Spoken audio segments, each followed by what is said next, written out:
the Free Energy Special Interest Group, where science meets spirituality in the quest for truth and knowledge to free humanity and transform this planet into a... Hi everyone. Hi, this is Crystal. I am the founder of FESIG, and we have the FESIG team here. We have Dr. Fresel, co-chair with me, and Pontus, Henrik, Jerry, and the rest of the regulars here, to name but a few. And then we have our speakers as well. Is Dr. Mikroski still here? It's good if we could find a time to stay on, because Patrick's really going to bell out some of the most interesting free energy inventions here.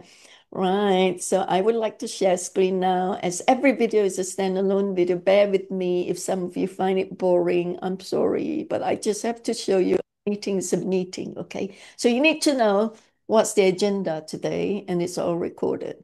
Right, so we have FESIG, the Free Energy Special Interest Group. It is a platform where science meets spirit, and it is a free platform for all who are interested to learn from some of the world's most brilliant minds, some geniuses of their knowledge and their inventions and their developments. So it's a share for all platform. I mean, it's a platform for to share with all and sundry who's ever interested in building any free energy devices and stuff like that.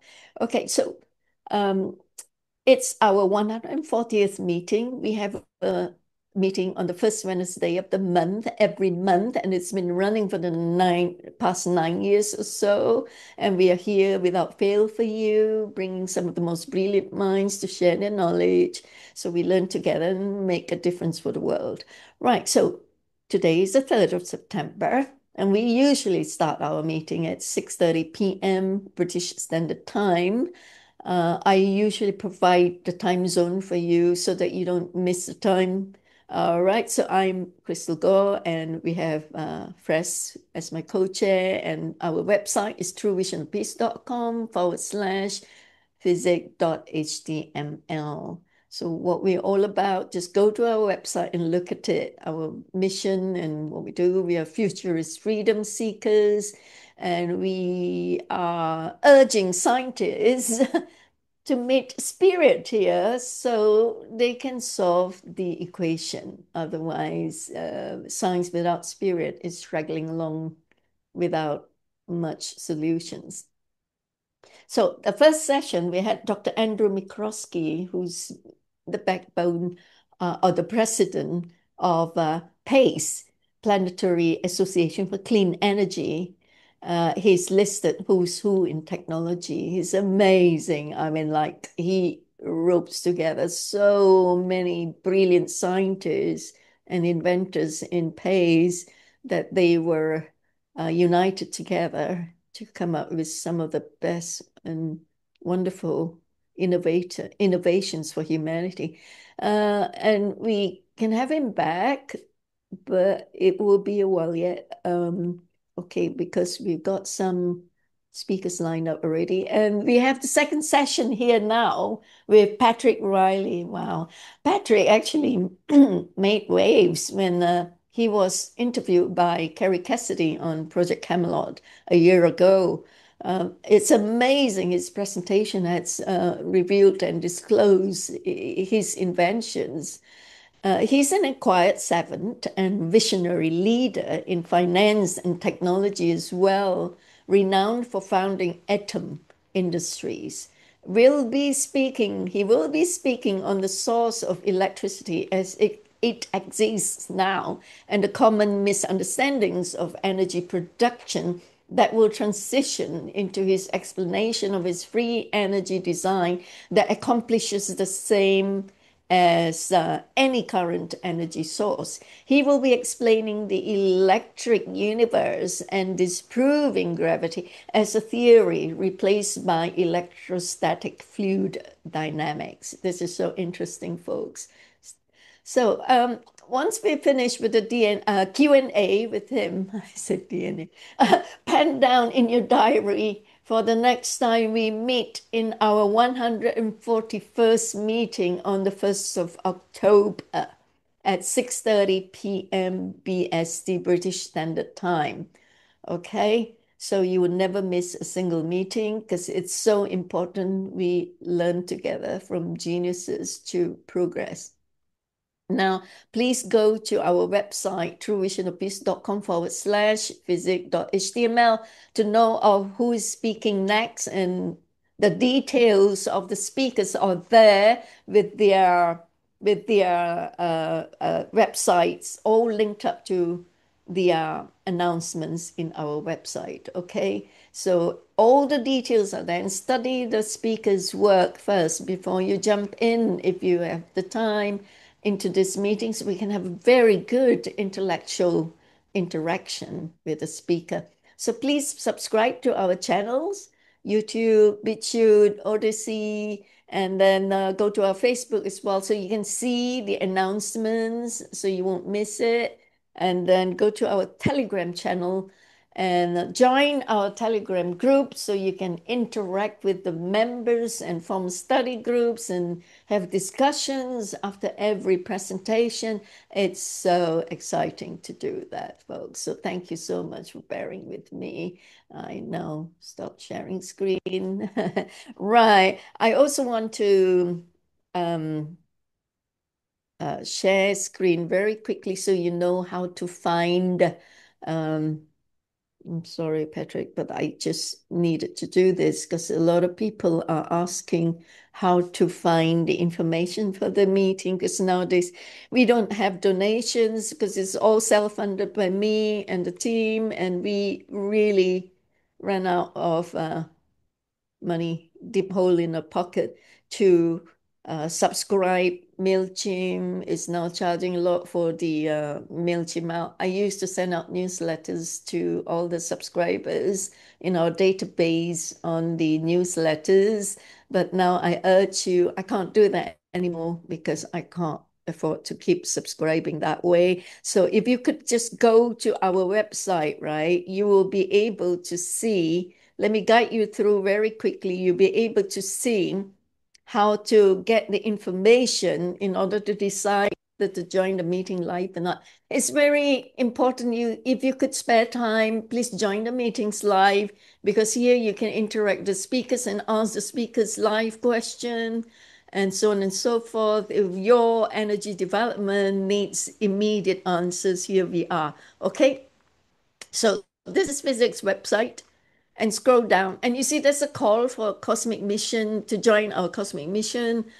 A fun physics vision for a new Earth. The Free Energy Special Interest Group brings 300 or so of the world's top futurist thinkers, scientists, researchers, technologies, and spiritualists to fuse science and spirituality. Our mission is to advance humanity through free energy, biohealing, breakthroughs, and galactic consciousness, transforming lack into abundance, and qualifying Earth for Galactic Council's roundtables, we hope. But I know it's coming round the corner because ascension is inevitable. Physics platform hosting luminaries like Brand Laureate Award winners, Dr. Gerard Pollack, Dr. David Clemens, Dr. John Scott Perez, Professor Florian, Jean Decode, Adam Apollo, to name but a few. And of course, Dr. Mikrowski just spoken, and Patrick Riley has just joined the team of resource speakers here. We are really indeed very blessed, and I thank you,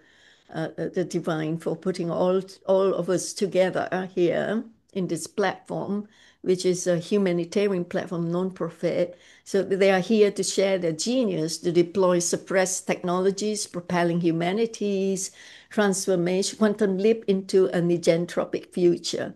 Your philanthropy, those out there who are philanthropists, fuels our global meetings, R&D, and transformative conferences, empowering humanity's galactic integration. Be a visionary philanthropist or participate with a stake. Help manifest a pristine earth of unity, peace, and harmony.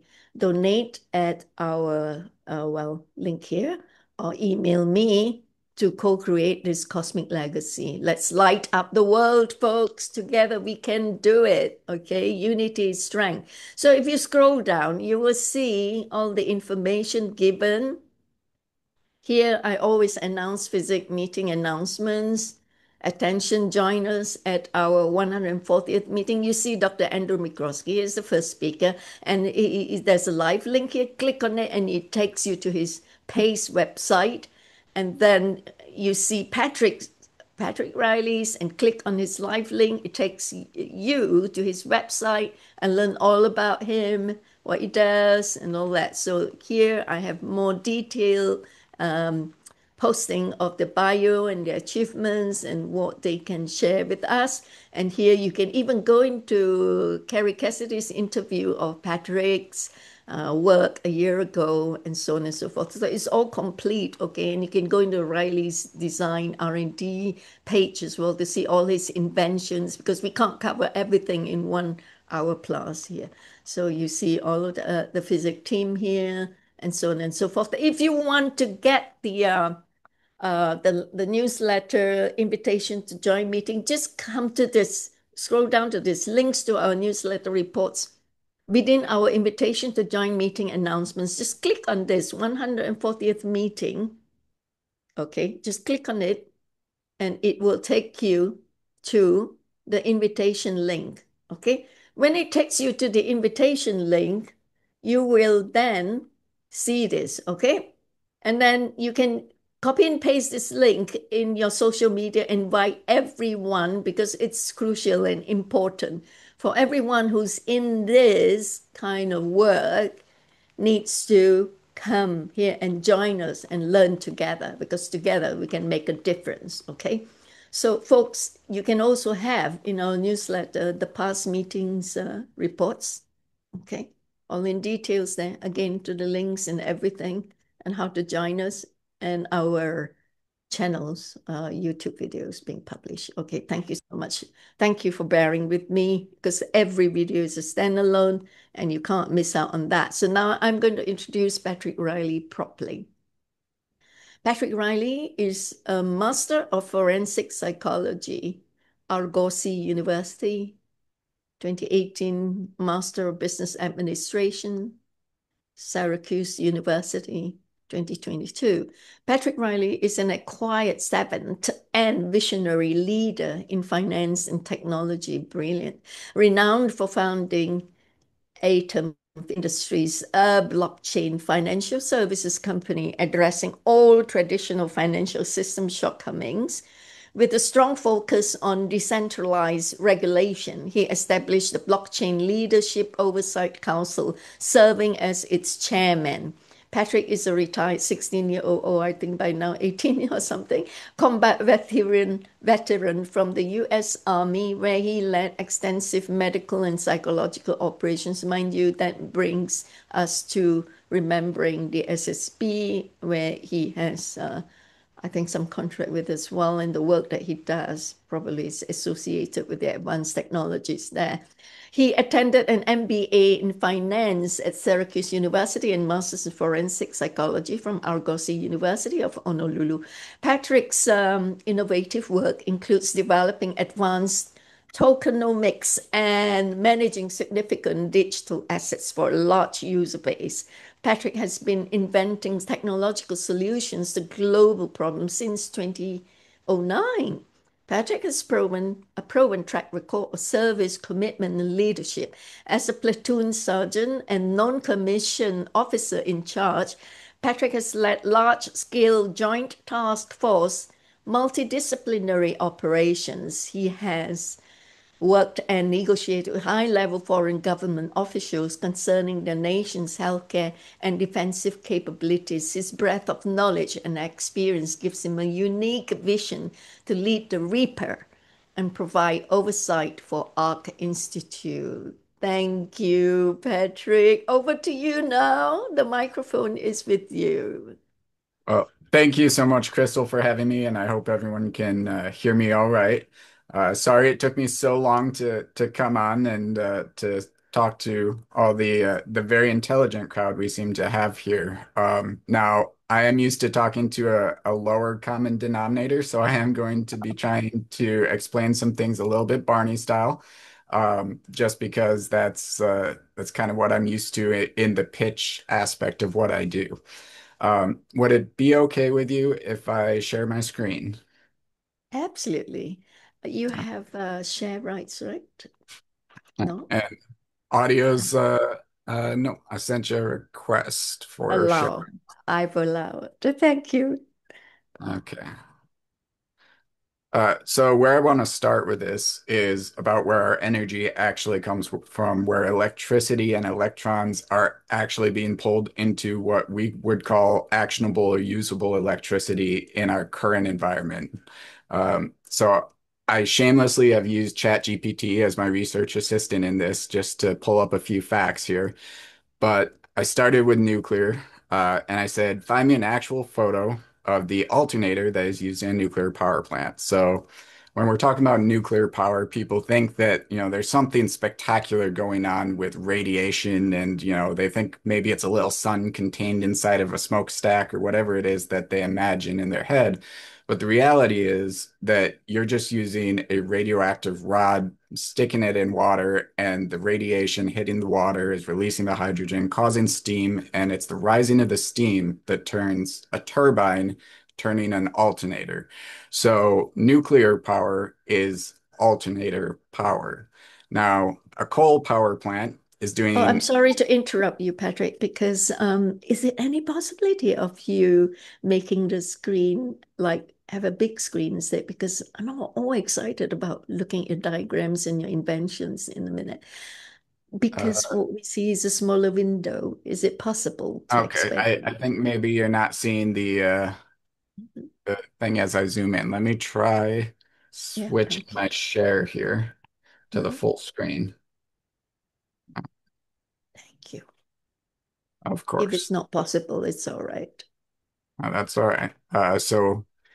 So here you see, I'll pull back to the nuclear. So there's the nuclear alternator, right? This is the inside of a nuclear power plant, which is essentially, like I said, it's using steam to turn a turbine and then a turbo alternator.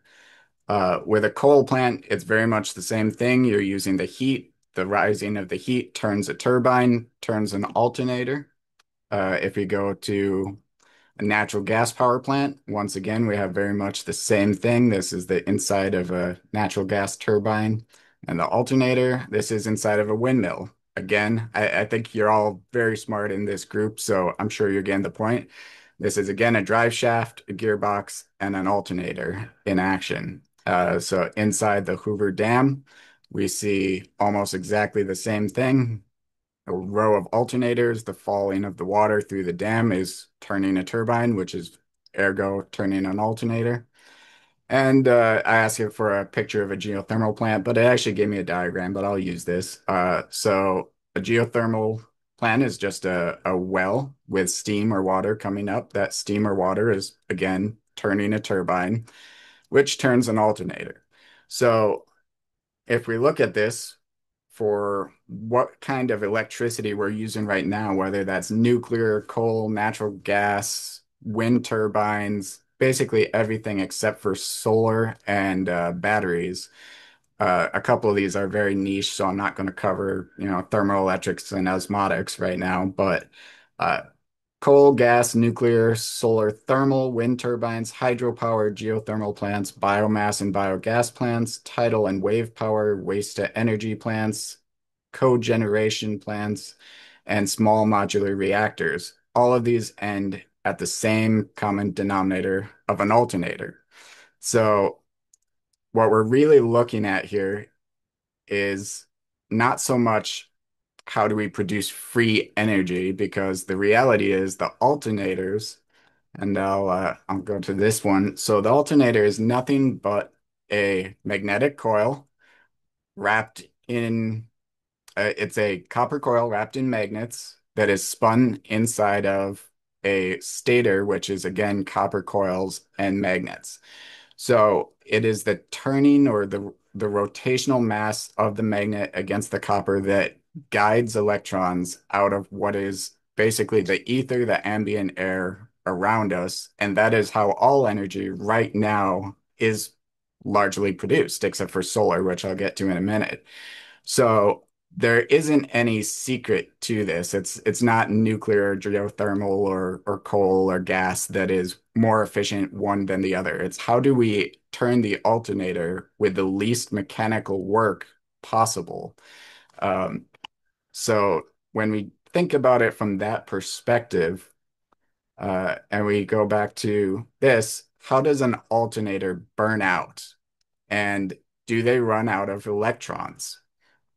Well, ChatGPT, the combined knowledge of all of humanity at this point in time, says no, electrons are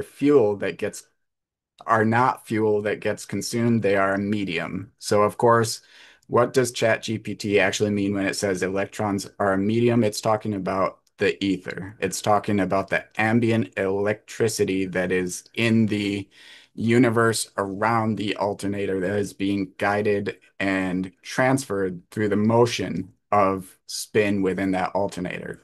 Now, the same is actually true of solar panels. If we look at, do solar panels run out of electrons? And the answer is no, solar panels don't run out of electrons. Even though they're bombarding semiconductor materials, silicon, with ultraviolet C radiation, which is knocking loose electrons and allowing those electrons to be used, there's enough ambient electrons within the universe to quickly fill those gaps in the solar panels. So you are never running out of electrons.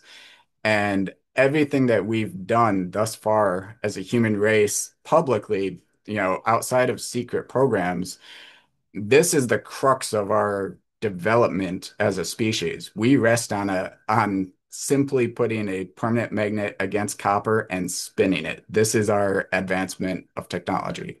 This is who we are right now. It's very basic. It's very simple.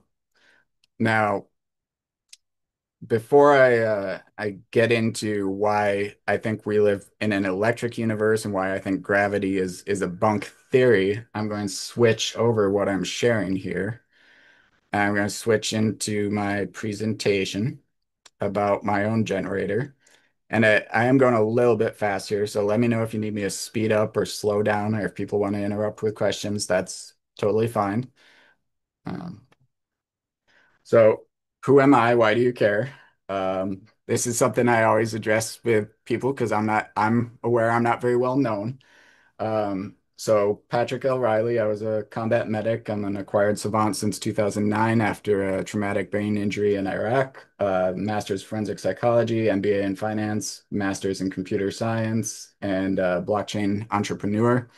Uh, as you see in some of the photos, I've gotten around. I've done quite a few things, and I've done cool guy things in cool guy places and paid some cool guy prices for it.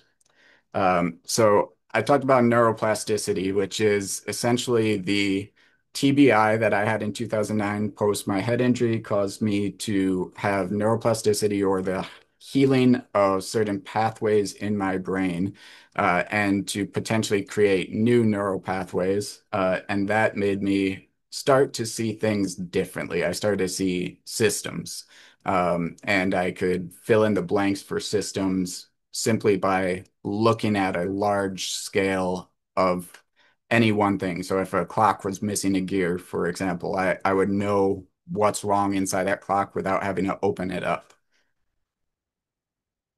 So I've got quite a few inventions, and actually, if the list is much more extensive than this. But I've basically taken many of these and I've put them open source. I've not patented any of these ones I'm talking about today. I do have a couple patents pending, but they're unrelated to this. And I minted them to the blockchain. The reason I did that is because the United States did the 1951 Patent Secrecy Act. I know Crystal spoke earlier about the UN Human Rights Charter that preceded that. But the reality is, if you try to patent any of this technology in the United States, essentially you are asking their permission. They are going to tell you no, and they are going to tell you that it is now classified under national security. And if you speak about it, you will go to prison and or be disposed of. And so I'm not asking for permission. I put this onto a dozen different blockchains, and if the United States government wanted to shut this down, or if any other government wanted to shut this down, they can only do so by removing these NFTs that are minted to multiple different blockchains. And the only way to do that is to basically take out Bitcoin, take out Ethereum, take out XRP, Solana, Cosmos, so on and so forth.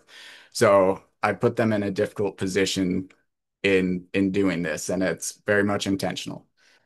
Um, Now, my design, I settled on how do I turn the alternator easiest, but that's ultimately what I arrived at is was the question I should have been asking.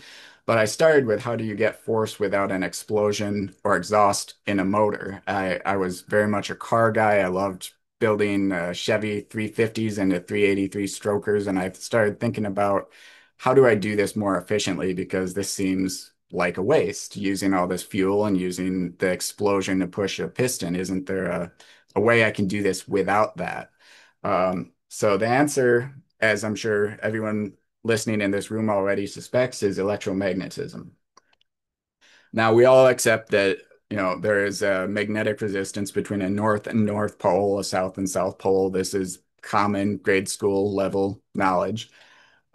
So what I did here is I made a 8-cylinder radial motor, and where you see red on the design here, the red represents a stable magnet. So I'm not doing anything crazy or fancy. These are just stable ceramic magnets. I don't know if now let me stop sharing for 1 second, and then I'll just hold that up there. So these are just standard ceramic magnets. You can buy them off any hardware. You can buy them off of Granger, online, and whatnot. Um, all right, going back to that. Everyone sees the design again? Good. Okay. So now with this stable Yeah, magnet, see, sorry, I was muted. yep, that's all right. Thank you, Crystal. Uh, so with the stable magnets, you can see that at the bottom or the base plate, I've put something like the one I've just shown, and I have a modular crankshaft that is floating over it with its own stable magnet that would repel it from that bottom base. You can also see around the cylinders here, I've placed 4 permanent neodymium magnet slots basically to slide in a neodymium, and you'll see why that matters later. On top of the modular crankshaft, I'm dropping a rotating assembly. This rotating assembly is meant to be basically a Hallbach array, and what that does is it makes it so that these posts can have a outer post rotating around them 360 degrees. Now a Hallbach array, I'll just pull this over here. Do y'all see that one?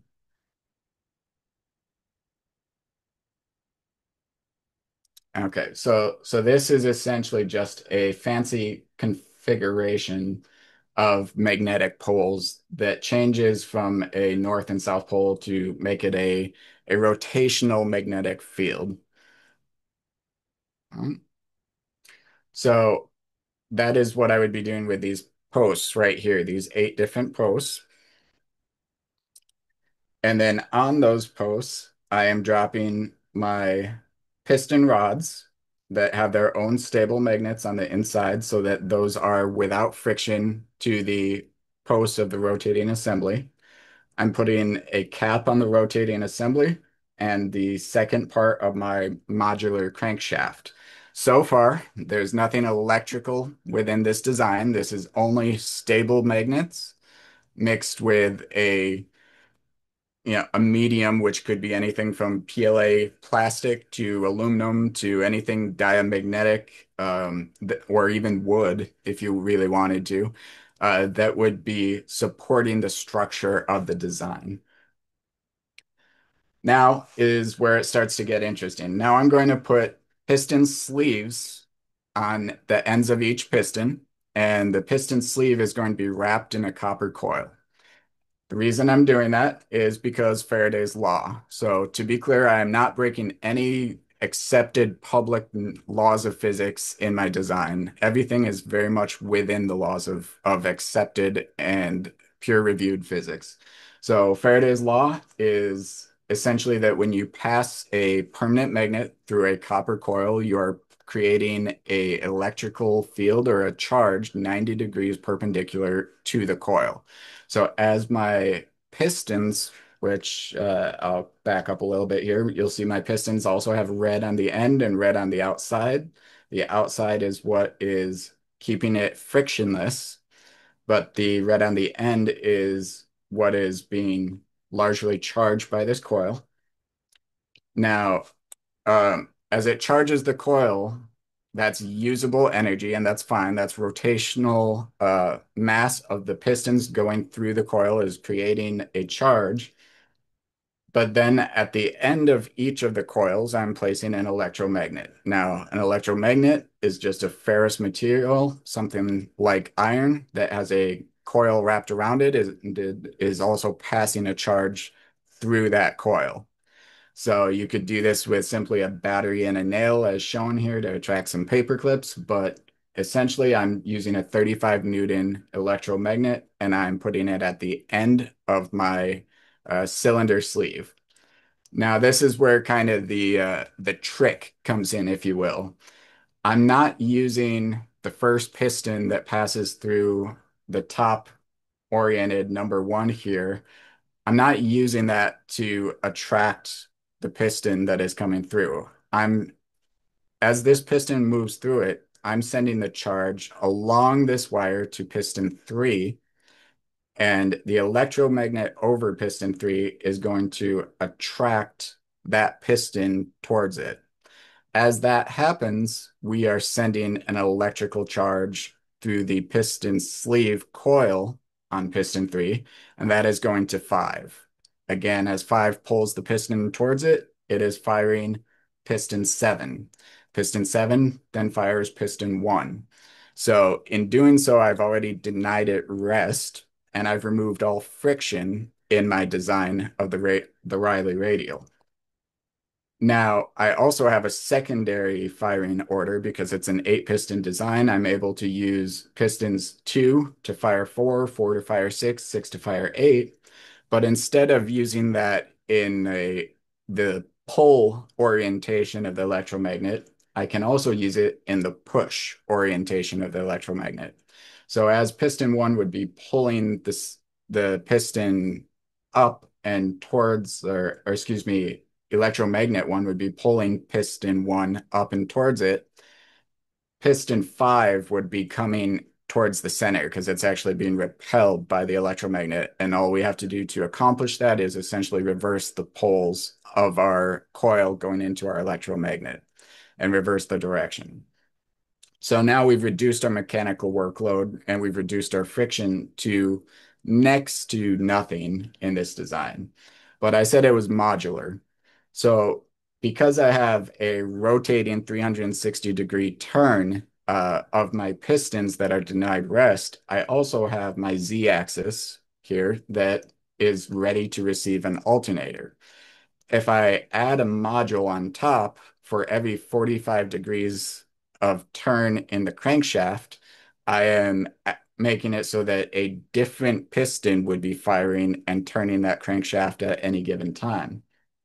I already explained the alternators. This is another breakdown for a different presentation, but once again, you can see the rotators, permanent magnets inside the stator, which is 3 120-degree turns of copper wire inside that stator. Now, so what does this actually mean as far as my design?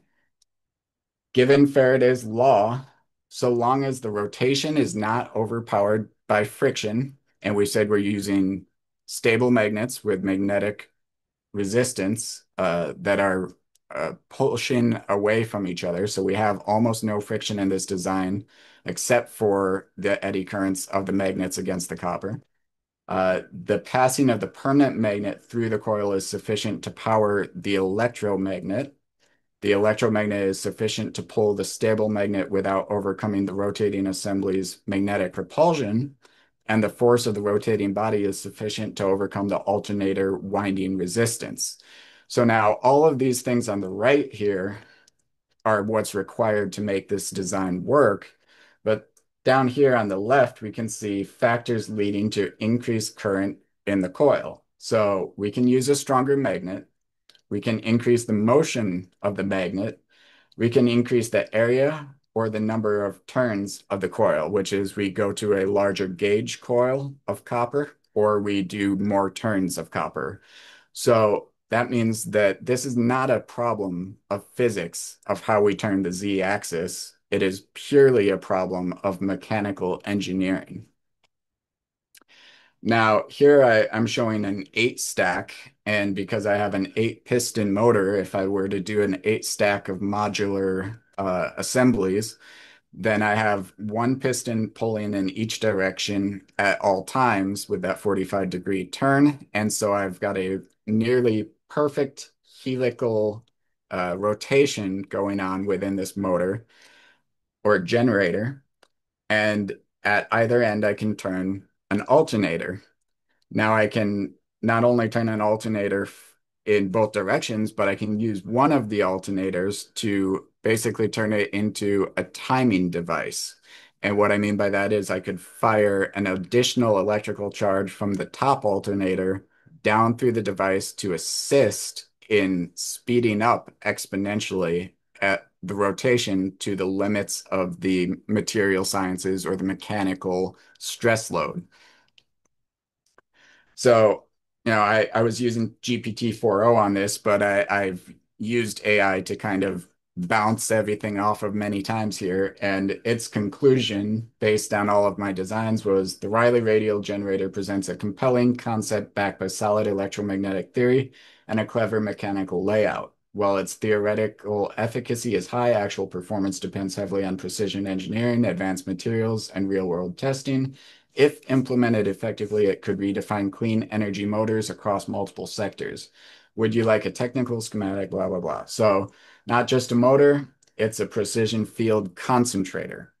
So again, none of the electricity that we are generating right now is actually being generated. It's being used from the ether by an alternator. The alternator is the common denominator. So this is how we turn an alternator as efficiently as possible without using fuel, without using any external source of electricity, without using any type of exhaust. So now before we get into anti-gravity, I'll stop sharing that.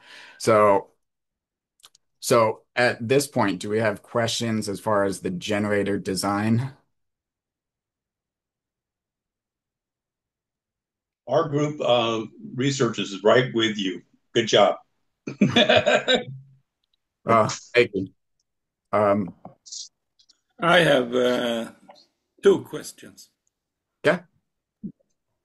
In your stack, if you rotate the next level, let's say 15 or 30 degrees, I think you would get a much smoother turning. And I don't think you should focus so much on the friction if you use bearings and so on, because if that little amount of energy is the problem, then you can't generate anything from it. So I think the friction is a small problem.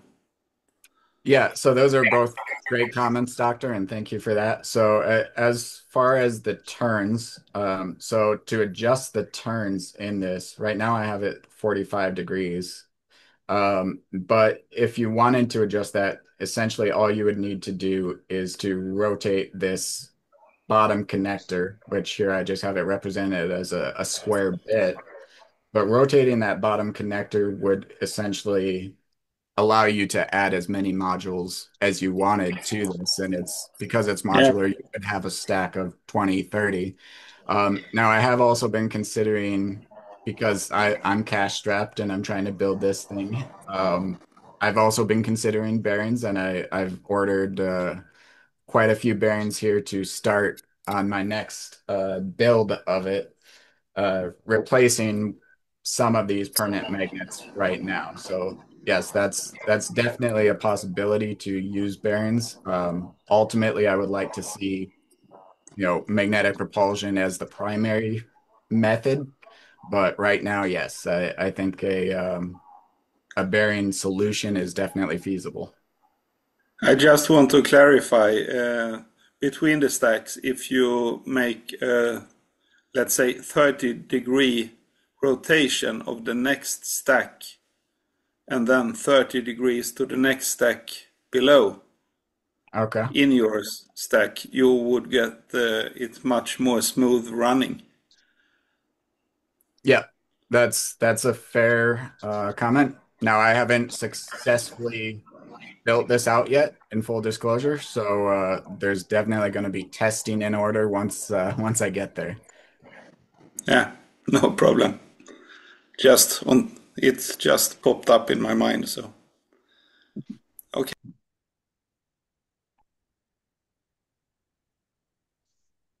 Okay. Any other questions thus far? I think we can go on. Great job. Okay. Great.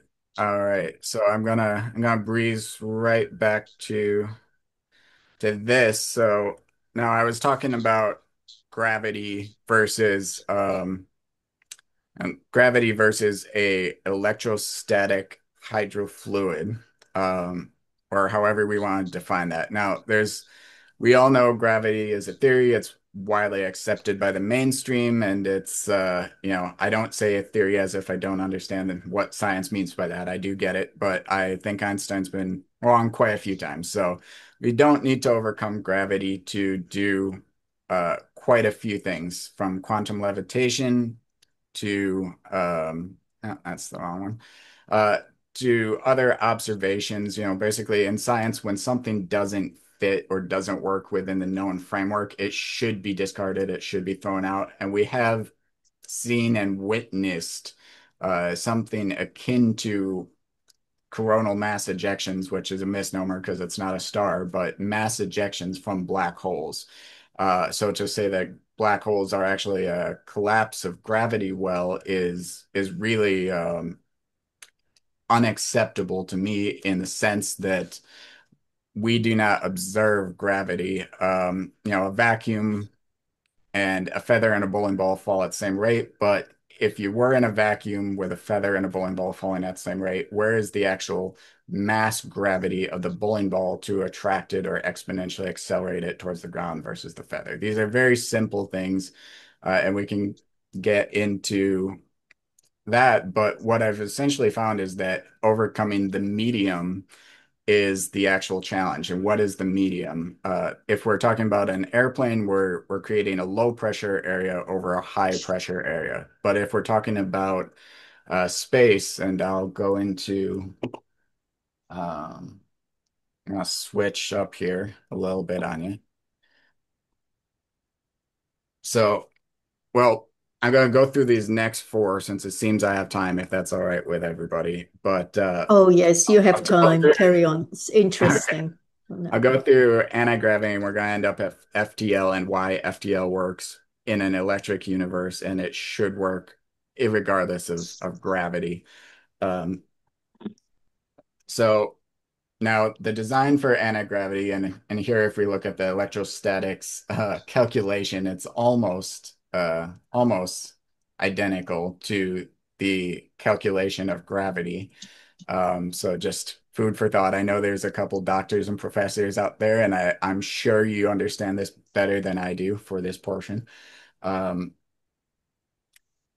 but this does go into something about the Fermi paradox. And the Fermi paradox is, where is all the intelligent life? Where are all the aliens at? Essentially, is the question. Is we look out and we don't see them, are they all extinct, or have they not evolved yet? That kind of thing. So when I think about my own design and turning the alternator, the first thing that any advanced society is going to have to develop to become an interstellar or even interplanetary species is an over unity device.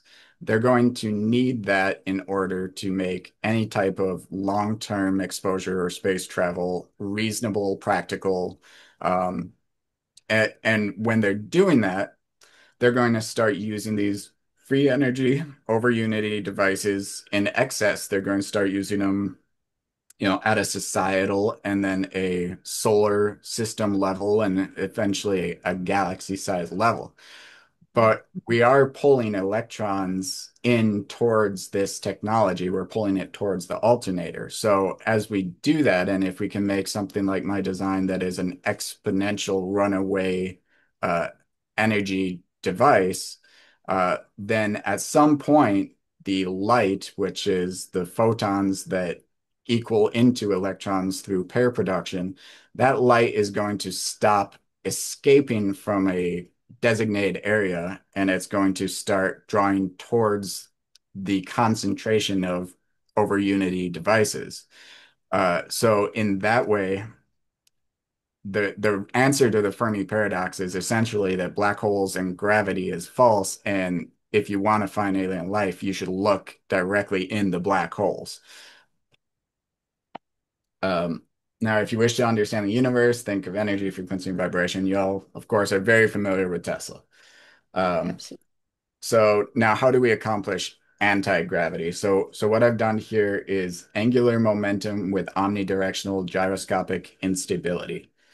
So if you spin a top or you spin a gyroscope, you get a z-axis that is going to orient in a up-down direction, right? So we've oriented our top. Now, if anyone's ever seen a video of what happens when you throw a brick in a dryer, essentially the dryer is going to walk all over the place because you have that centrifugal force, but you have instability within the dryer of that brick hitting in different directions. Now, how do we control instability?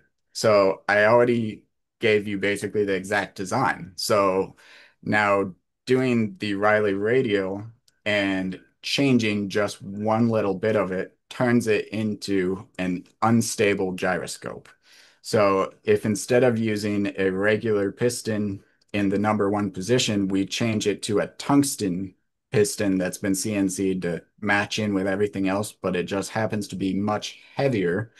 Now, every time it rotates and that piston fires, it's going to push in that direction.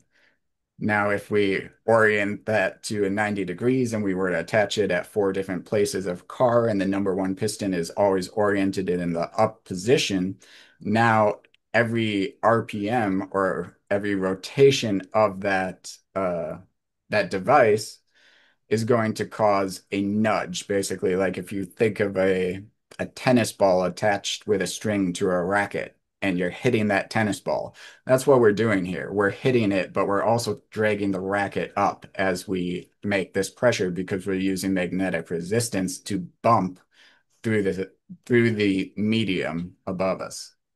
Now, if we were to take that to a larger scale and say put Riley radials onto a rotating assembly here with 8 of them, and then you still had all of the vertical positions with a heavier piston. As this rotates 360 degrees, you're also pushing up. Now, this might explain why a lot of UFO designs or UAP designs come in almost exactly this configuration of a disk. Now, if we were to make it even bigger, we could put something like this theoretically inside the disk of Enterprise and putting a tail rotor at the back, which would also lift the back end, and there we would basically have our anti-gravity device, provided we can give enough energy to nudge and bump in very small increments as we navigate through the medium. Now, ChatGPT, what's it actually say about this? So instead of defying gravity, we outmaneuver it. By precisely timing asymmetric mass rotations, we create inertial uplift through controlled imbalance, resulting in reactionless propulsion without violating conservation laws. So according to ChatGPT, I'm not crazy. Y'all may disagree if you like, it's okay. Um, any questions on that one before I continue. But then, folks, Mm. it's already Q&A. Yeah, it's okay. I'm going to jump right in on it because you asked the question. How do you overcome the first law of thermodynamics for a reaction is a reaction when you have this asymmetric? Does not this asymmetric cause a vibratory problem, which is the bane of most motors, which destroys it? I'll let you. Yeah, so if you're struggling with the vibration or the equal and opposite reaction, you've got to consider that on one hand, you're actually pulling it towards the top. Your heavier piston that's tungsten is being pulled by an electromagnet towards the top. But in the fall, it's only falling through natural forces, right? So there's nothing pulling it down, and it's going with the rotation of that crankshaft assembly. So it's actually assisting in throwing more force in what I would say is the Z direction with every rotation, but it's not giving any force in the down direction as it naturally rotates down.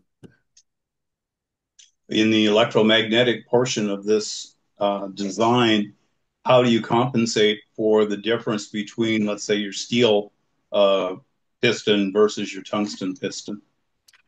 So the difference in that vibration is what you're actually using, but the key here is that you've got magnetic resistance at all points that would otherwise be friction. So at no point are you actually touching the design to any other part of the design. You're only using one magnet under another to continually tap and push up above you. We're talking past, well, I'll let you continue. Okay, that's all right. Um, All right, so now the ionic drive circuit or impulse engines, I did kind of gear this talk that I gave towards Star Trek because I think that we can actually build the majority of the Star Trek level technology right now.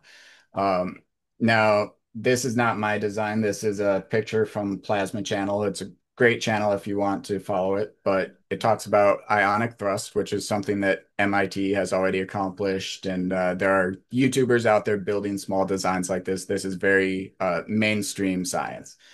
Now, with ionic thrust, essentially what you're doing is creating a spark gap to push from the positive to the negative. And as the spark goes from positive to negative, it is pushing the positive ions from the positive to the negative and then out the back, creating thrust.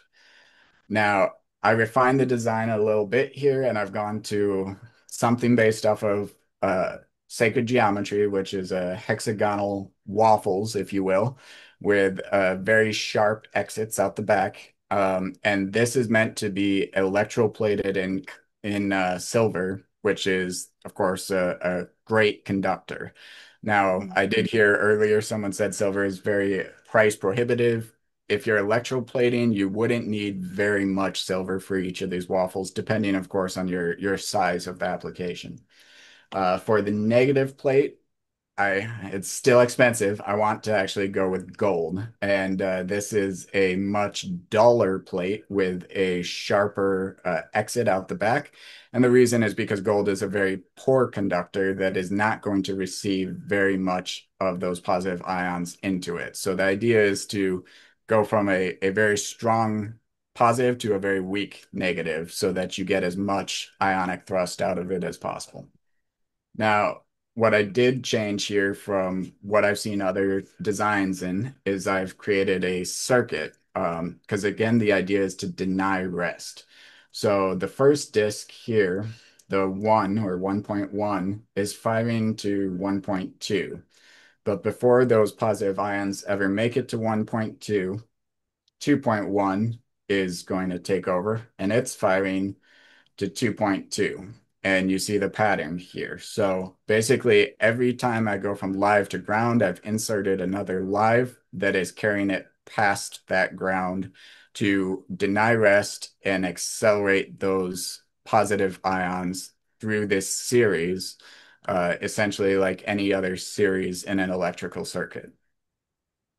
Now we can confine that with a permanent magnet. We can wrap a coil around that to create a compression of that plasma that would be generated inside of our motor.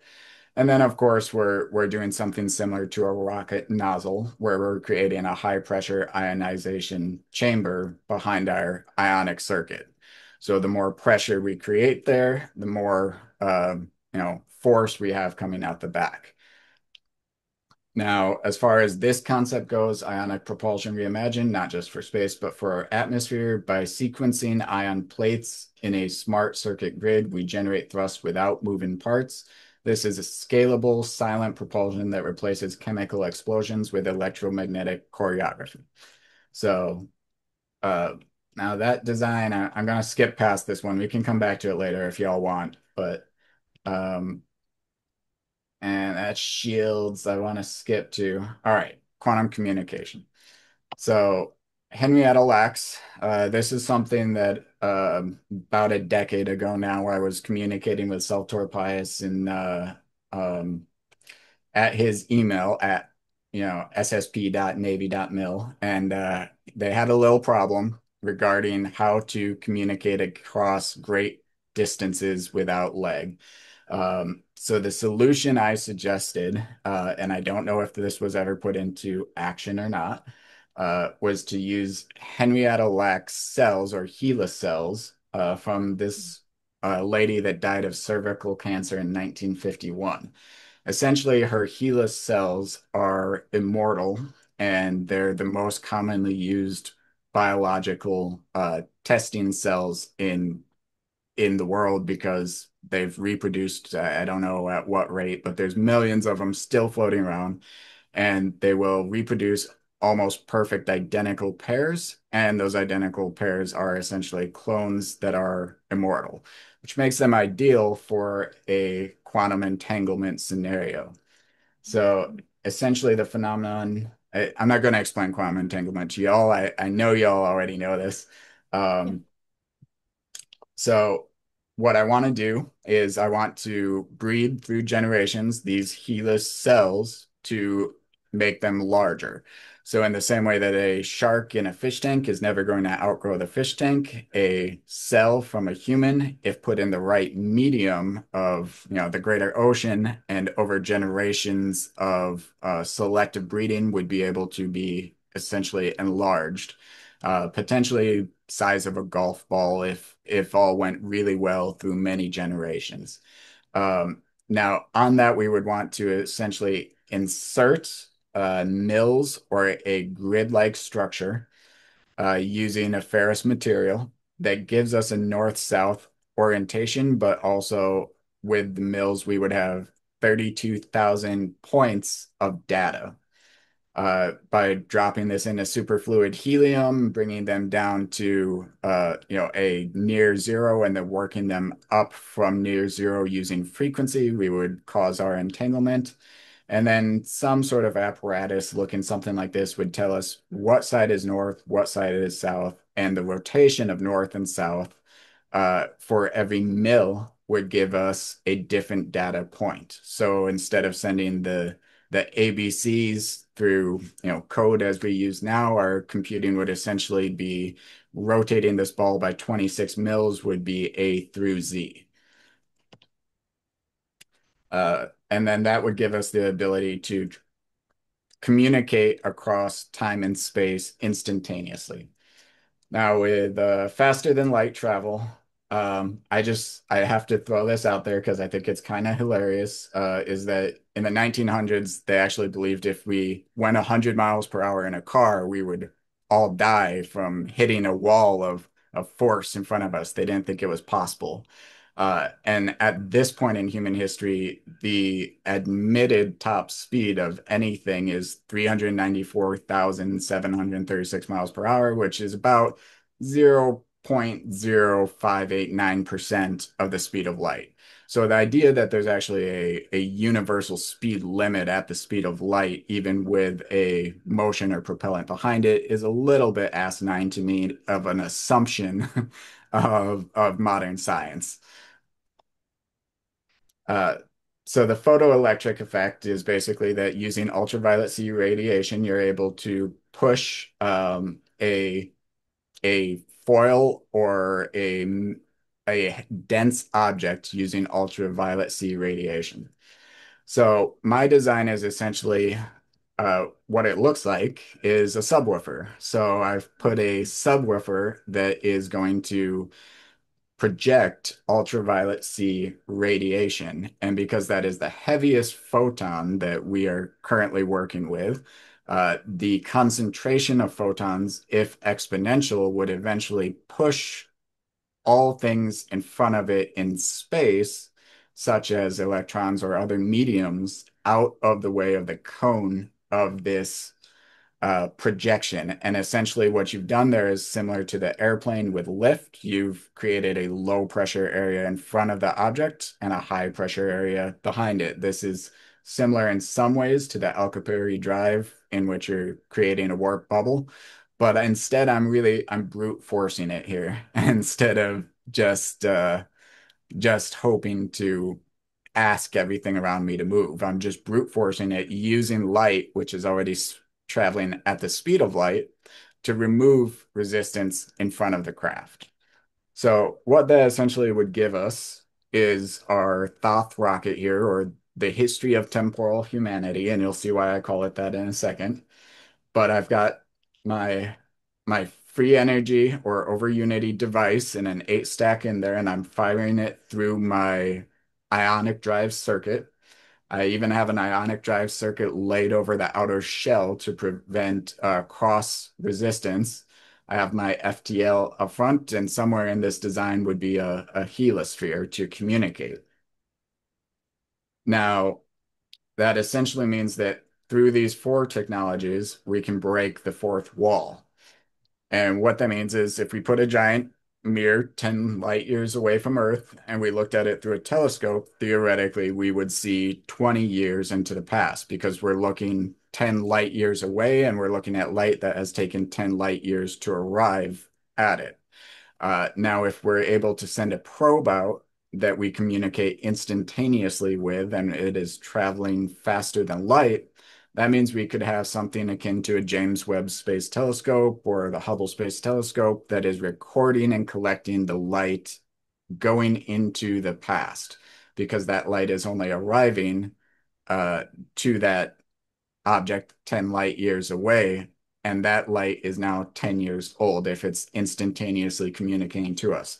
So that would give Wow, us this is time travel in real time. it is essentially time travel, but without the physical dislocation of an object. So what this would enable is it enables us to create what would be a four-dimensional Google Earth. We would be able to go back and see Atlantis, rise and fall of Atlantis, whatever it may have been. We'd be able to go back and watch Jesus walk the earth and see what his actual life factually was. The building of the pyramids, the assassination of JFK, dinosaurs, what have you. So essentially, if you can travel faster than light, you can record history throughout human existence and possibly beyond. We could also, Well, solve unsolved murders, find missing persons, and stop quite a bit of corruption this way. well, that is kind of like having a glimpse of their Akashic records. And that's essentially what I think I'm designing here is an Akashic record that may have already existed but hasn't been built yet. And I'll kind Yeah. of get to why that is. Um, Amazing. We love it. so now this gets a little more interesting. So presuming we can quantum entangle, if we know what your state of mind was, what physical structures were in your mind, where you were on the earth at a specific time, and we know the temperature and we know the frequencies that were affecting you, we know exactly what state your brain was in at that point in time, say 20 years ago. So now what we could theoretically do is we can put a interface onto Crystal and we say, Crystal, you are looking through the Thoth rocket at yourself 20 years ago. we're going to put your brain into a similar frequency and state, and we are going to quantum entangle your mind to your own mind in the past. Because time is not linear. Everything that has been, is, and will be exists simultaneously. So essentially what that means is now you would be thinking into your own mind in the past. And theoretically, this could also go into DNA and potentially your grandparents, your great grandparents, so on and so forth through ancestry. You would potentially have some means of communicating with them. Now, of course, what that would actually feel like, look like, there's only one way to find out. We have to actually try it. Would those thoughts be really coherent? Would they be more of a deja vu? I don't know.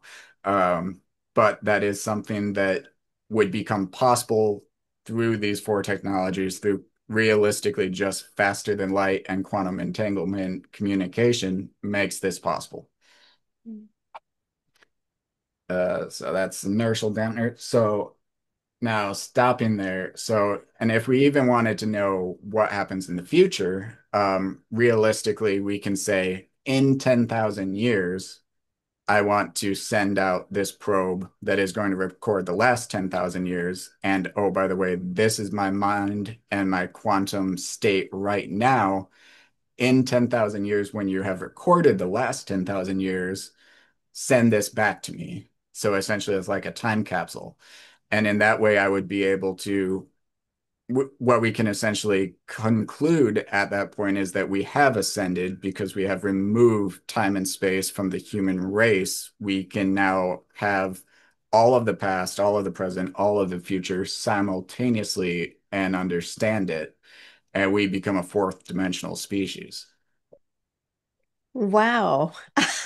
This is kind of like the true disclosure of the SSP advanced technologies that we were waiting for. And you're bringing forth all those advanced technologies that had been privy to the elitists.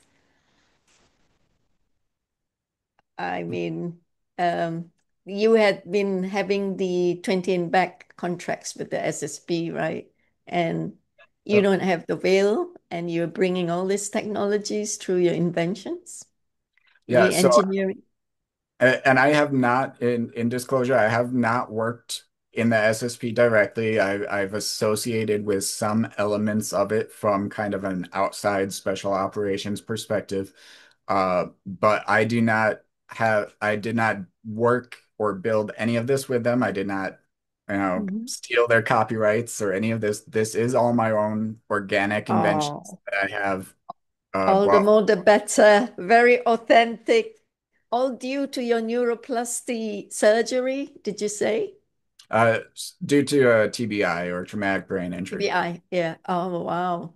Fantastic. Uh, well, have you heard of Dr. Scott Perez, who's I have not. into designer genes, the CRISPR Uh, technology that he's CRISPR been Cas9. Yep. CRISPR, yes, yeah, yeah. So, wow, I can imagine the two of you work together. It's going to change the whole genome system of the human species.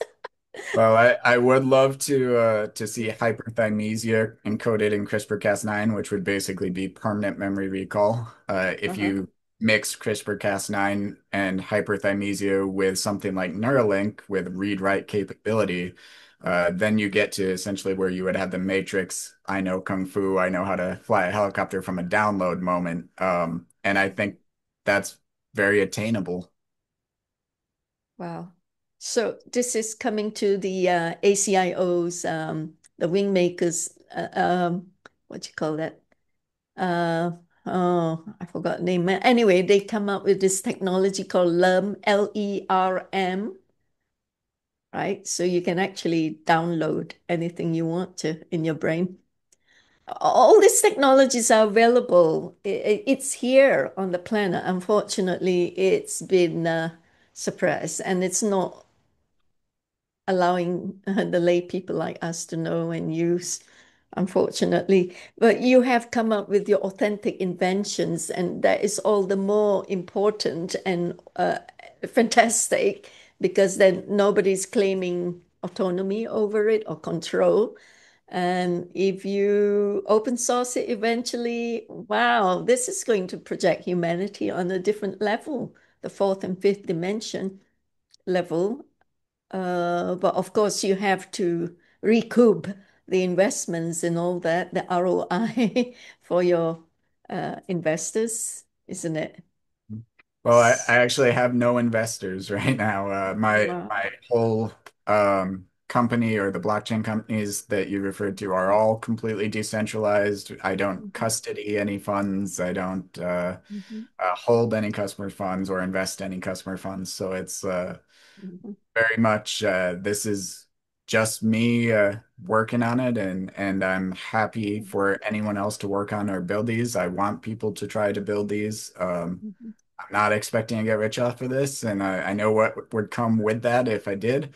Um, but yeah, it's free for anybody to try. You are certainly a true genius, and we're very honored to have you here. And I am so pleased that finally we got you to speak on our platform. It's really worth the while waiting for you for a year. It's fantastic, Patrick. I mean, I've seen the interview that Kerry did on you, and I have encouraged everyone to look at it as well, putting a link there on our website. It is superb, and what you are presenting here is going forward with more details, and we are all so excited. Coming back to track a little bit to what you were saying about the mapping the electromagnetic fields on that subject, we are always very concerned on safety measures, especially when our teams are tinkering around with the development of our devices. So we were discussing with the first speaker, Dr. Mikrowski, about Faraday cages. Before we built the Faraday cages, we would like to know how are we, if you have any solutions or any ideas, how are we able to map the electromagnetic fields around the devices? Because I have an idea about how if the device is small, it's not that big, you can actually dump it into a pail of water and have it frozen and then take it out like Tom Salas has been doing it from the Cash Foundation days, fresh when we were learning the cash stuffs. And he froze it, and then you could see the fields surrounding it in the eyes, the frozen eyes like Dr. Emoto's work, right? The ice crystals. So I wonder whether Patrick has got any ideas on how we can visualize or know how far the magnetic fields has thrown the electromagnetic fields. Well, I think the problem as far as detection is that as soon as you start to create an overunity device or an overunity reaction, you are pulling electrons that are from an ambient, basically still field, or if you think of it like a pond, it's a still pond. Anytime you create a device that is overunity, it's like you're throwing a rock in that pond. You are making a dent or a wave that is going to be detectable by anyone that has that kind of technology. So the reality that if your Faraday cage is strong enough to prevent that from being detectable outside of it, then you may run out of electricity to pull from the ambient area. I don't know if that's quite right. I don't know if that's So I'd you're like to saying make a that, comment. I'm sorry. Yes, please, doctor. sorry, hang Yes. on a minute. So you're saying that, let me finish it first. Sorry. You're saying that once the fields being emitted, you can, well, they can detect it, those who had the technology like the MIBs, the Men in Black, and then you get a knock on the door.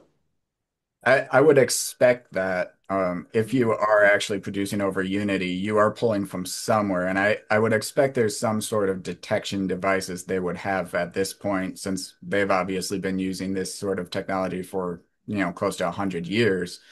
Sure. Um, they would most likely be able to detect as soon as you turn it on. So is there any cloaking device like, would a Faraday cage be strong enough or good enough to cloak it? Mm. Honestly, I don't know. I don't necessarily think so. I think you would still be pulling towards that device from the ether. But one of my designs I can kind of jump into here, which there's ways to use that principle, which is essentially if you had my Riley Radial plugged into a Faraday cage as a part of that cage, you would be able to pull in energy and also repel energy at the same point, and you would have a field concentration of electrons that would build up into what would essentially be shields or a shield generator. I don't know that that helps with not being detected. But I think that's essentially the effect you would have is a concentration of electrons pulling around that Faraday cage. Can you We have invent a Dr. device? Hang on, one last Crystal. one. One Crystal, last can one, I one last interrupt one. you? One last. Okay, you're running right along on the question. Go ahead. Yeah, one very last one before my train of thoughts is interrupted and I can't remember. Okay, would you be able to invent something, because it's important for us, something that can scramble this fields to be detected? Because we're talking about safety here. We don't want a MIB to come knock on our doors. That's the thing. I think if you were going to create something that prevents detection of a weight on the electromagnetic field or the ether field, then you would need to have something to swap with it. If you think of Indiana Jones and swapping the biggest hand for the golden skull, if you're taking something out, that's detectable. So you have to be putting something back. I don't know what that something you'd put back out into that void would be that would avoid detection. And without actually knowing what kind of radar systems or what type of detection they might have, that's very hard to know. Thank you. Over to you, Fres.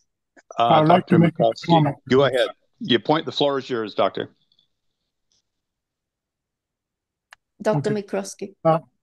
Yes, I have been asked to make measurements of the largest electricity generators in the United States at close, as close as a few millimeters away, and there's no field.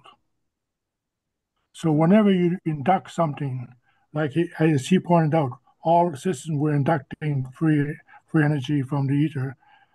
There's no field. Okay. Just like when Nikola Tesla was able to look through the, at the single wire, there's no field. I'm going to jump in on this one also now, and it'll help illuminate the answer here for folks. Patrick, in the electric universe theory, is there any straight lines? Well, there are definitely straight lines in general. As far as the electric universe theory, as to where the electrons themselves are located, no. And then we could also jump into the single electron theory, which is kind of a whole other deal. But essentially, the electrons are everywhere all at once and potentially one electron simultaneously. When we take a look at toroidal fields, we have an emanation, and it's just done even with the simple electric coil. We end up with a toroidal field that appears at one point to be straight, but eventually it returns to the bottom of the toroid. It is very similar to when we look at the rotation of our planet. We eventually come around back to that point, but our sun is moving us, was dragging us along in a conical shape, in a helical coil type situation. And we're looking at cross sections so that in the direction that we're traveling, we are emitting a frequency or disturbing a frequency, but eventually it comes back around behind us. And we have the stasis we think is stable, but we have just recently in human history sent a spacecraft in the direction of where we traveled, where we're from. Okay. It was supposed to leave our solar system. May or may not. But what's interesting is that are we going to receive a signal from that spacecraft that is picking up signals that happen at a different time. Getting back to what you were talking about just a little bit sooner of having a mirror to come back, have we not possibly set up that transponder already in this, and it's only made half the circle? I would say yes, and I think it's quite likely. And I am a proponent of the fourth age of man, or basically the fall of civilization 11,600 years ago. And I think we were more advanced 11,600 years ago than we are today. Um, I would suspect there are going to be things we discover out there waiting for us from us. Mm. All right. I'm going to turn it back to Crystal now. Thank you very much. Right. Dr. Werner, you have a question, if she's still here. And our team members, anybody has any question for Patrick? It's amazing, isn't it, what he's presenting here, his work.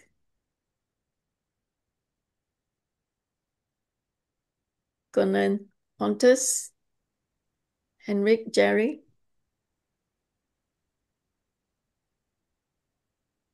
Oh, very quiet. Jerry, are you there, Jerry? Billy? Yes, Yuan. I'm here. Okay. I had my questions in the beginning from the mechanical standpoint. That's my field.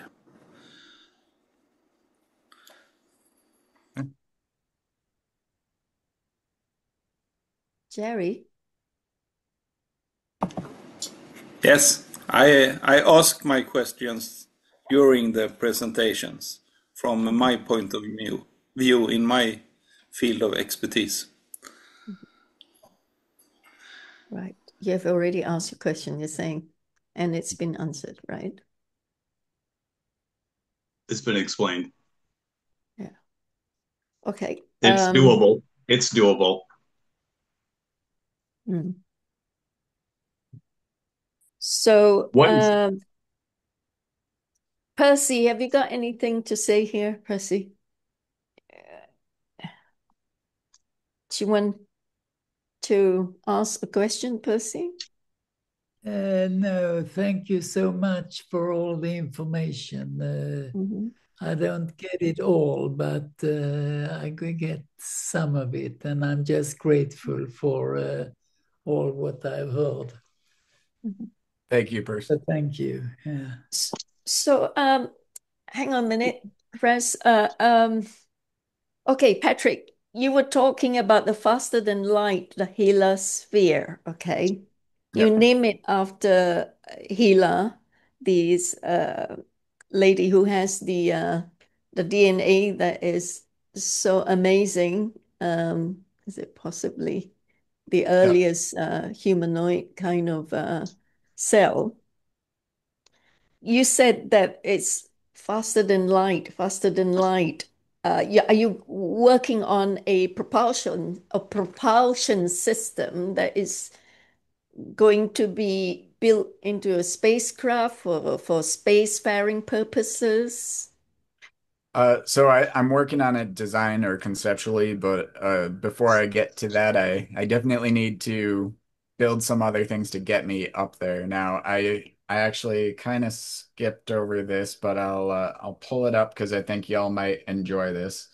Yeah. One of my companies, called Ascension, is designing and working on what is essentially a plan to launch a space-based mining operation. But we're looking to do this at scale. Yeah. I Because asked this question because I wanted you to bring this up because I heard the interview by Kerry and you were talking about space mining operation. Go on then. It's very interesting. I'm gonna pull up Spin 2. That one. I gotta find my video again. All right, there we go. Do y'all see what looks like a semi-rendered disk there?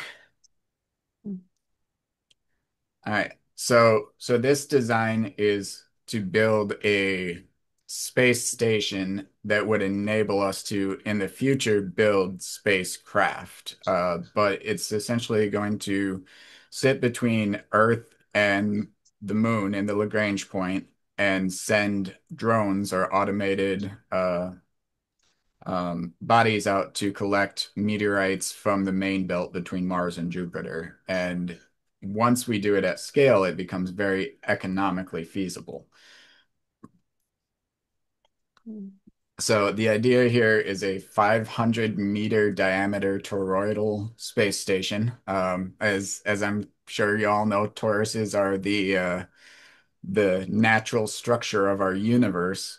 But essentially, to launch this, what I intend to do is to use a mixture of helium, the gyroscopic instability with a rotating mass within it, as well as rockets under it, preferably my own, hopefully not Elon's, because I'm not his biggest fan.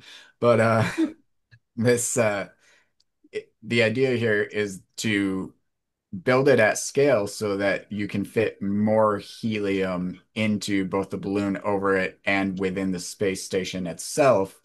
And for every square meter of helium, you are able to lift 11.62 kilograms per cubic meter of helium held within it.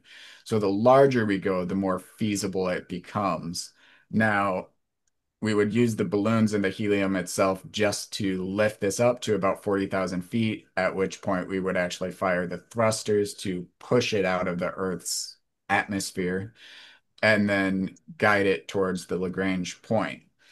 So this is a much more practical way of becoming a spacefaring civilization than just using rockets and liquid propellant every single time. What I'm talking about doing here is getting something built at scale that is a livable habitat and a usable space. And then once we get to the Lagrange point, we're able to use solar radiation and plasma with solar concentrators to basically turn on a furnace inside of it that would be similar to a kiln. And then you also have the cold of space on the opposite side. So we would be looking to quantum lock this to the sun, and it would stay in that Lagrange point. So one face of this space station would always be facing the sun, one face always away from the sun. And what that would do is as we deposit ore into it, we can then eject that ore out the cold side, allowing it to hyper quench. And by quenching it, we'd be able to solidify it. We'd also be able to use things like I'm forgetting the term right now, a fuselage or rotational mass, essentially, to to separate the metals or the material by its density while in the molten form, and or a centrifuge is the word I was looking for. So basically, using a centrifuge, we would be able to separate densities of material. And then we would have all these building materials already in orbit to continue to build. Being in space gives us opportunities to do things like cold welding. It gives us the ability to build not just 3D printing, but omnidirectional. You can start printing at the center and you can build out in all directions simultaneously as you can do your construction. And, the largest barrier for the human race right now, of course, secret space program aside, the largest barrier is that cost per kilogram to orbit. So right now, cost per kilogram to orbit, even with Elon's Starship, is roughly $10,000 per kilogram to orbit.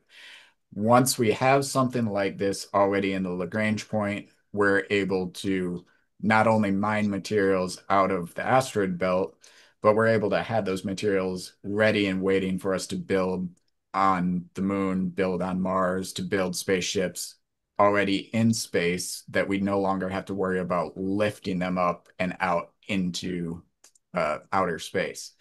So on this one, the video I show actually a tether set up here. The reason for that is you don't want to blast it with lasers because pieces go everywhere, and you don't want to drill it because you'll go through drill bits like crazy. So you want to do something like a windlass. and actually tether it and then tighten the windlass until you cause it to crack against a wedge or an axe head. And then I haven't updated this design yet, but essentially what I would be doing is taking this smaller piece of ore and I'd be putting it inside of a garbage truck.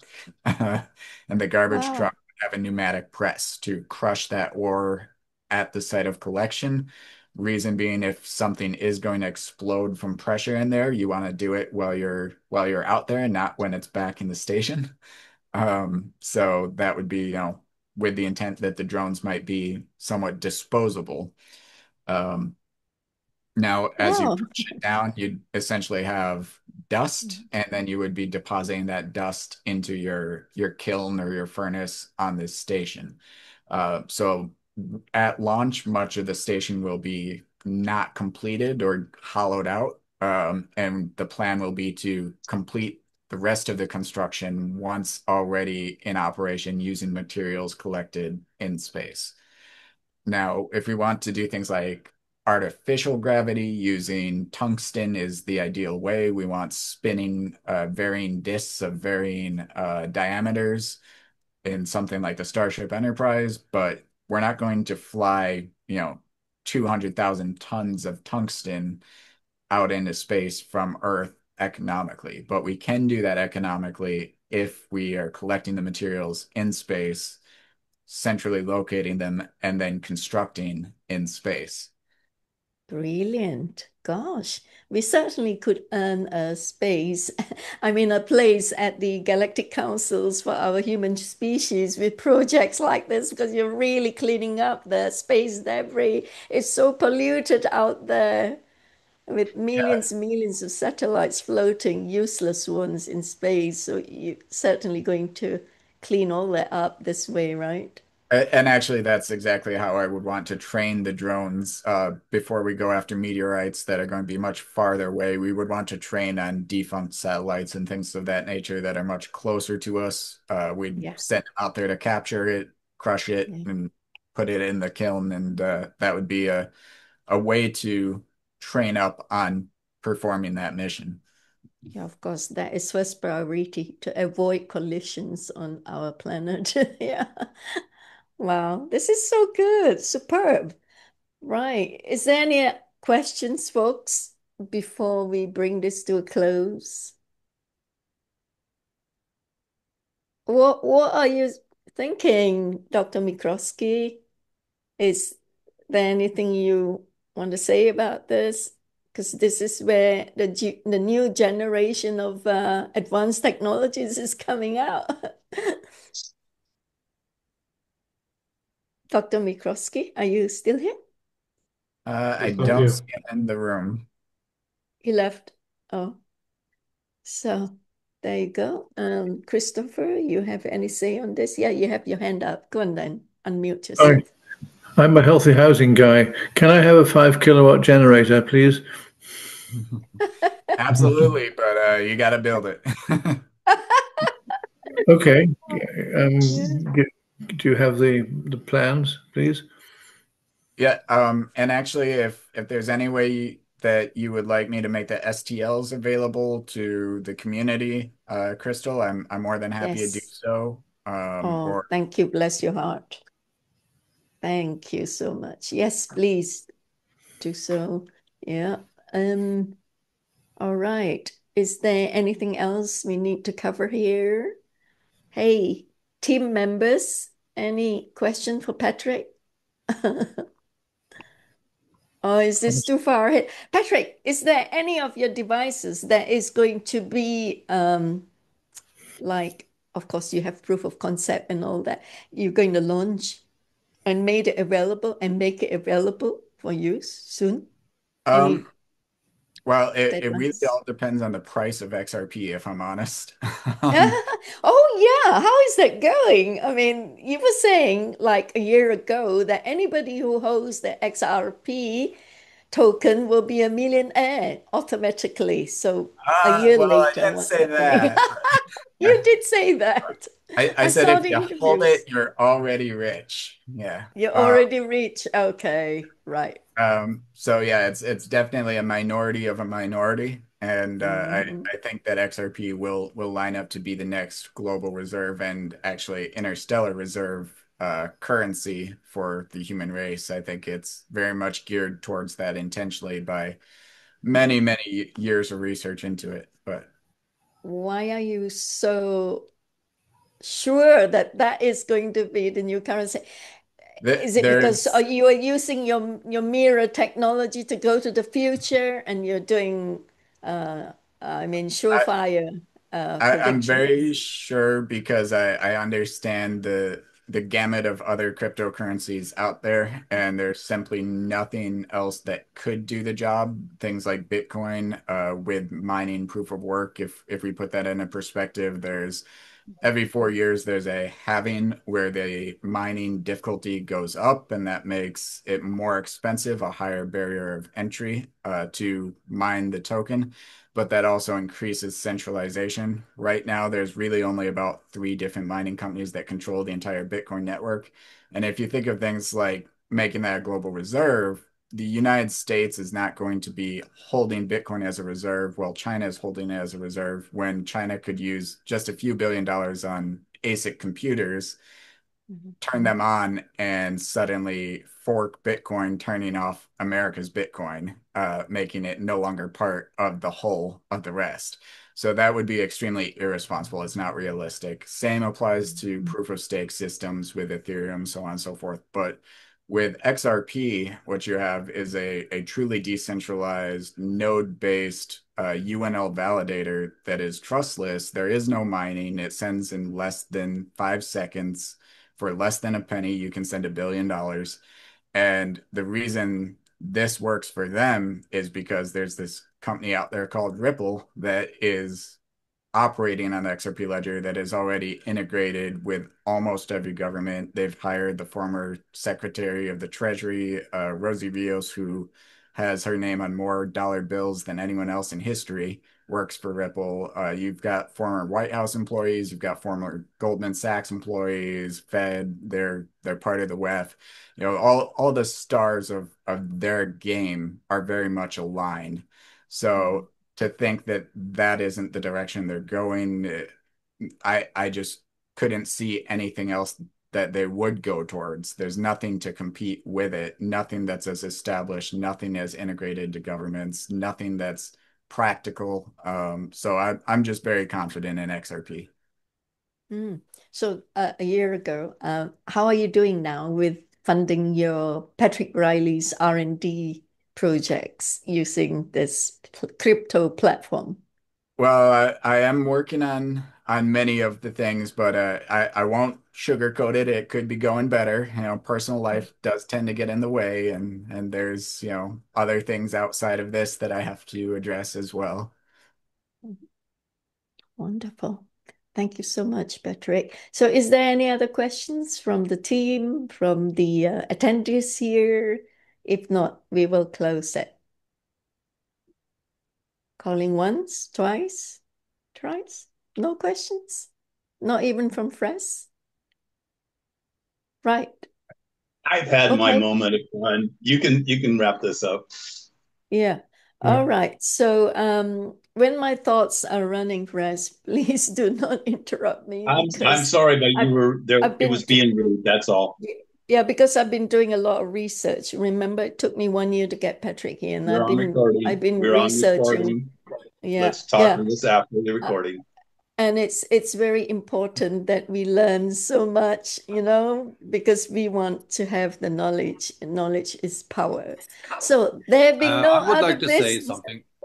Sure. I would like to say thank you, and I'm really thrilled to hear your creative thinking. I like your way to look at things and your creativity to think and to develop things. It's very refreshing. Thank you. Thank you. Yeah. Yeah, Yeah. I also want to say the same thing as Henrik said, basically. I have to consume it in my head for a while, and I'm looking forward to see what you do. Okay. So what And about you, thank you for your Pontus? Pontus, you're very quiet yes, now. yes. Thank you so much for all the information, Patrick. And I have to melt this down also. Thank you. Thank you very much, everyone. I have a And question. oh, sure, Dr. Brona, go ahead. Yeah, it's just because I'm not in on all the jargon. What is an STO? Patrick. STO. It was something like a generator, but not a generator. No, Is that what you said? STL is a Oh, sorry. design file. Yeah, STL is a file type that is. I thought It's it was something about a generator. So oh no, sorry. so that's the file type for different 3D designs. Okay. Sorry I asked. I'm looking for a generator, but nothing that I found yet meets my criteria. So I just thought I'd ask. Right. So there No, being no other. we don't have to do that. Okay, thank you. Thank you, Dr. Brona. So there being no other business now, the second session of the 140th FESIG meeting is now adjourned to the 141st meeting on the 1st of October, where Patrick Riley will be coming back to speak. Am I right, Patrick? Shall I reconfirm that? That's correct. Wonderful. Thank you so much for an awesome presentation. It's so wonderful to know that these advanced technologies are coming out by and by for humanity to develop and grow on. Thank you so much, everyone. Thank you for attending.